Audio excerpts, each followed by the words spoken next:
Oma eelmisel Taiperi proovisõidul panin ma selle kõrvuti ühe Subaru VRX STI-ga. Taiper kaotas. Aga ega seegi kord ei saanud kehvem olla ja siis me sõitsime võidu.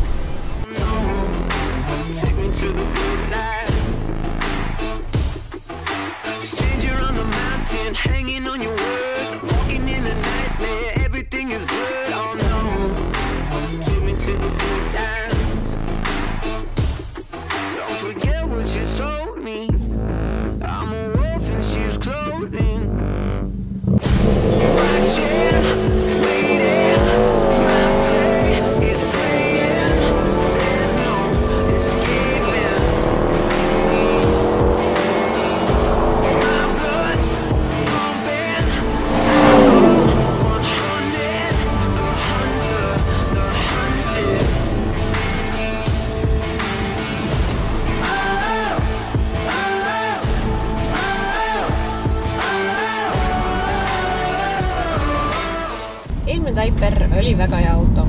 Ta oli kiire, tundlik, aga samas ta oli mõistlik.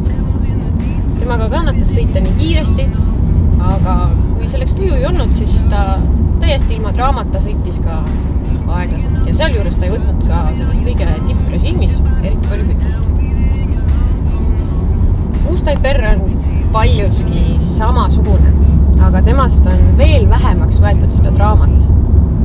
Selle asemel ta sõidab natuke veel vaiksemalt, natuke veel ühtlasemalt. Tema käigud tundub, et natukene timmitud, sillad on tehtud paremaks. Ja kiiresti sõita oskab ta, nagu saaks auto peaaegu. Seda ei pane tähele lihtsalt, kuidas kiirus kasvab. Samas on see auto jätkuvalt Civic, mis tähendab seda, et sellega saab sõita ka igapäevaselt ja täiesti niimoodi, et pole ühtegi probleemi. Asjad mahuvad ära, lapsed mahuvad ära, koera siia ilmselt ei pane. Aga maale vanaema juurde kannatab sõita küll. Ja kui tee peal peaks olema vaja mööda sõita, siis sellega ei teki ka absoluutselt mitte mingit probleemi. Ma arvan, et seda autot ei osta endale inimesed, kes tahavad sõita rada, kuigi ta saab seal kindlasti väga hästi hakkama. Ta on oma esiveoga täpne, mõistlikult, eks ole.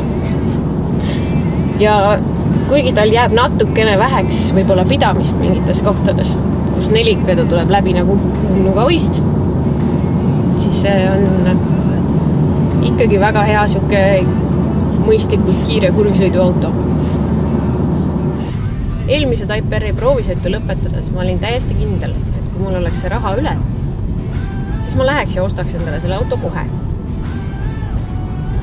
Selle auto puhul müügiturul praegu ma ei näe ühtegi tõsiselt võetavat konkurenti näiteks enda jaoks.